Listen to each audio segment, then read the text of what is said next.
E olha que interessante que a Miriam falou, né? O primeiro momento que ela precisou se confrontar com a história dela foi na adolescência. E depois foi na amamentação, né? Então a gente tem, assim, fases da vida onde a gente vai ter que olhar para nossa história para ficar bem. Sim. E aí a Miriam falou assim, a Letícia me disse que eu estava desnutrida. O que a gente precisa para... O que a gente é para os filhos? A gente é nutrição. Se eu estou desnutrido dos meus, eu não sei olhar para aquela criança, né? Olha o que ela falou, eu tinha que ver no celular, quer dizer, eu estava desconectada, eu estava sentindo que eu estava vazia, não tinha nutrição para dar para o meu filho. Então a gente precisa estar conectado com os nossos para se sentir inteiro e para poder ser nutrição nos relacionamentos que a gente precisa ser.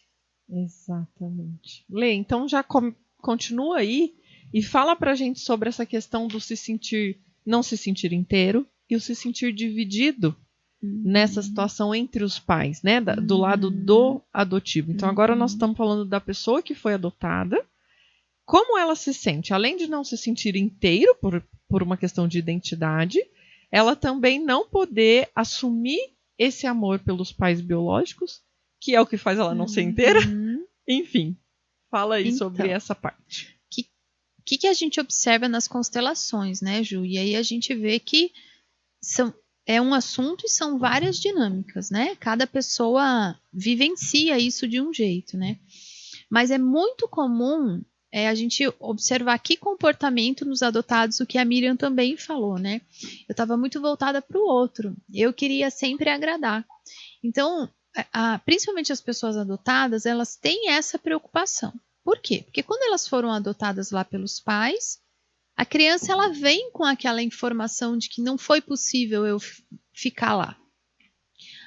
Agora eu tô aqui, eu tô sendo bem cuidada, então eu tenho que fazer de tudo para continuarem comigo, eu tenho que agradar, Então, essa é uma coisa que em todos os atendimentos que eu fiz com adotados, que eu percebi naquelas pessoas que é uma coisa que ficou, né?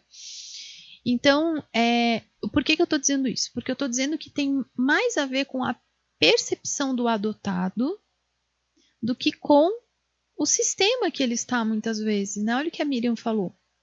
Quando eu olhei para os meus pais, no exercício que ela fez na sessão, né? Eu vi que pelo meu pai e pela mamãe estava tudo bem. Era eu que estava com medo de ser ingrata, estava com medo de perder o amor deles, estava com medo, né? Além de ter esse medo, eu ainda também estava um pouco ressentida com a minha mãe. Porque por que ela criou os meus irmãos e ela não me criou? Por que fui eu quem foi, né? Porque a criança, não importa qual seja a situação da mãe, a criança ama profundamente a mãe. Sim. Então, quando a gente leva essa pessoa para olhar que esse ato dessa mãe também é um ato de amor, porque eu sei que o meu filho vai ficar melhor com o outro do que comigo,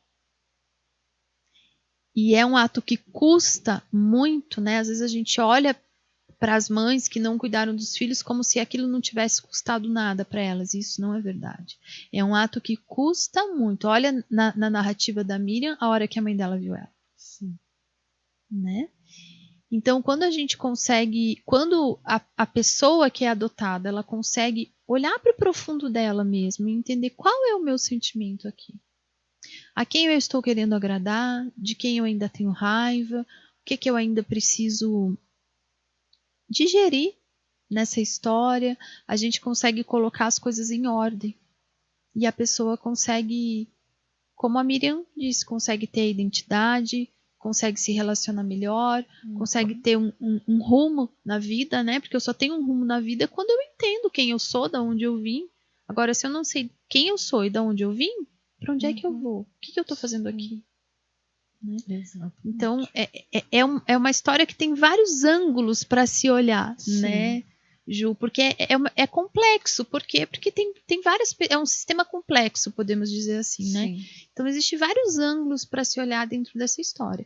E aí, dentro de um atendimento, de onde que a gente parte, né, Ju? Do sintoma. Por exemplo, a Miriam trouxe o sintoma que era a depressão pós-parto. Né? Letícia, eu tô com depressão pós-parto, eu sinto... Ah, ok, dentro dessa depressão, o que é que você sente? Ah, eu sinto isso. Esse foi o ponto de partida. Então, a gente sempre vai começar pelo sintoma e entender a raiz daqueles sintomas.